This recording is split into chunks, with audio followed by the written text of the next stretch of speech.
Okay, so good morning, students. How are you all? Hope you all are okay. So, students, our today's topic is Indian economy on the eve of independence.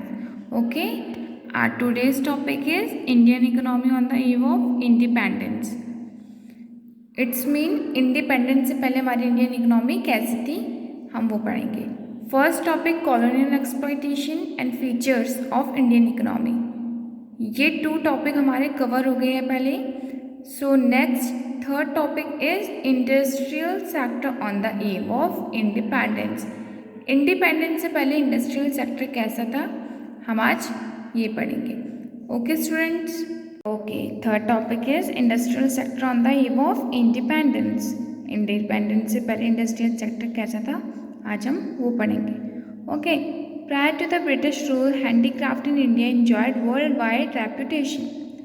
British rule जब नहीं था, British rule से पहले जो handicraft थे India में, handicraft in India enjoyed world wide reputation.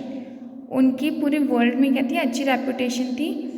Okay, first discriminatory tariff policy of the state. Policy of the state में क्या है, जो ब्रिटिशर्स थे वो क्या करते थे, इंडिया से एक्सपोर्ट करते थे रॉ मटेरियल और इंपोर्ट करते थे finished good. Discriminatory tariff policy of the state में ये था, जो ब्रिटिशर्स थे वो एक्सपोर्ट करते थे रॉ मटेरियल और इंपोर्ट करते थे फिनिश्ड गुड. उसमें कोई भी हैवी चार्जेस नहीं थे.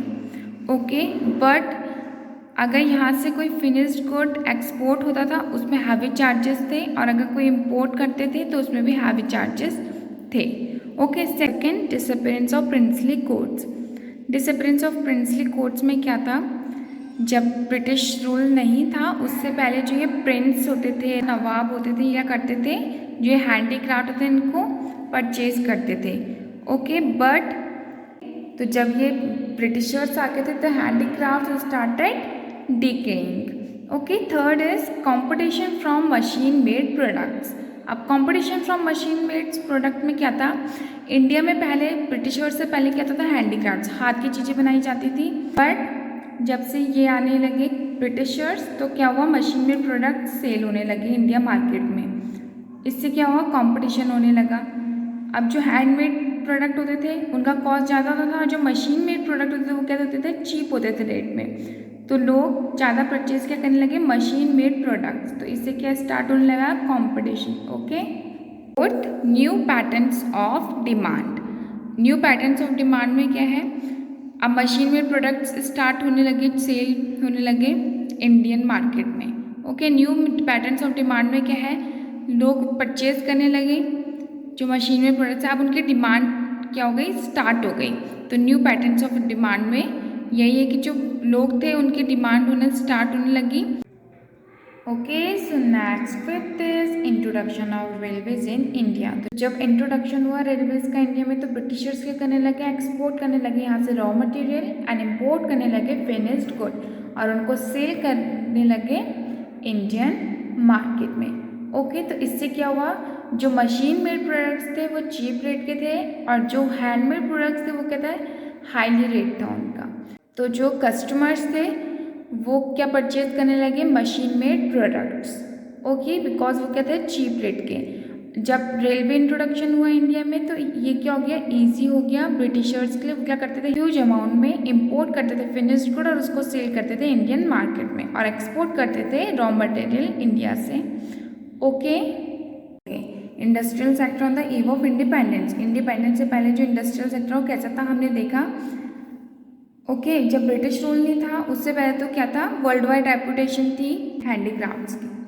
ओके, बट जब ब्रिटिशर्स आए उस तब क्या हो गया था, अगर इंडियन पीपल कोई एक्सपोर्ट करते थे या फिर इम्पोर्ट करते उसमें हैवी चार्जेस लगे थे. बट अगर ब्रिटिशर्स यहाँ से रॉ मटेरियल एक्सपोर्ट करते थे और फिनिश्ड गुड इम्पोर्ट करते थे उसमें कोई हैवी चार्जेस नहीं थे. Okay, second disappearance of princely court. जब ब्रिटिशर्स आए, ब्रिटिशर्स से पहले जितने भी प्रिंस होते थे, राजा महाराज होते थे, वो क्या करते थे, रूल करते थे. बट जब ब्रिटिशर्स आए तो उनका वो रूल करने लगे. Third competition from machine product. अब क्या हुआ, जब ब्रिटिशर्स आए तो कंपटीशन होने लगा मशीन मेड प्रोडक्ट से. Fourth new pattern of demand. जब मशीन मेड प्रोडक्ट क्या थे, चीप रेट के थे, और जो हैंडमेड थे वो थोड़ा हाईली था उनका रेट। ओके, हैंडमेड थे उनका हाई रेट था और जो मशीन मेड प्रोडक्ट थे उनका चीप रेट था। तो उससे क्या होने लगा, लोग डिमांड करने लगे मशीन मेड प्रोडक्ट्स जो थे, क्योंकि उनका चीप रेट था। Introduction of railways in India, जब इंट्रोडक्शन हुआ रेलवेज का इंडिया में, फिर क्या हुआ ना, जो ये हैंडमेड प्रोडक्ट्स थे इनकी इतनी डिमांड नहीं थी, मशीन मेड प्रोडक्ट्स की डिमांड ज़्यादा होने लगी। और जो ब्रिटिशर्स थे वो ईजिली क्या करते थे, ह्यूज अमाउंट में मशीन मेड प्रोडक्ट्स इम्पोर्ट करते थे। Okay so students, and next topic is demographic profile during the British rule. British rule के टाइम पे जो डेमोग्राफिक प्रोफाइल थी हम वो पढ़ेंगे। Demographic condition during the British rule, first birth rate and death rate. Okay, both birth rate and death rate were very high, nearly 48 and 40 per 1000. जो birth rate और जो डेथ रेट दोनों थी वो कितना था, were very high, nearly 48 and 40 per 1000. Okay, second infant mortality rate, death rate of children below the age of 1 year.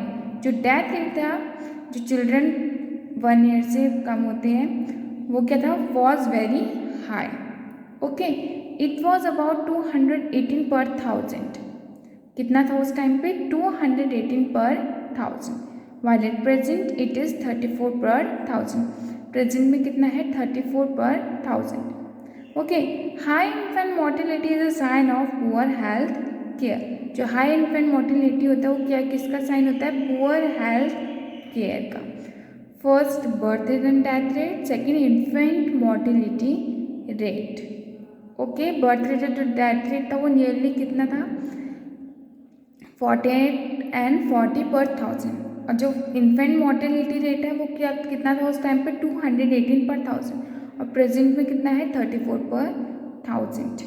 Okay students. Okay, so third is life expectancy.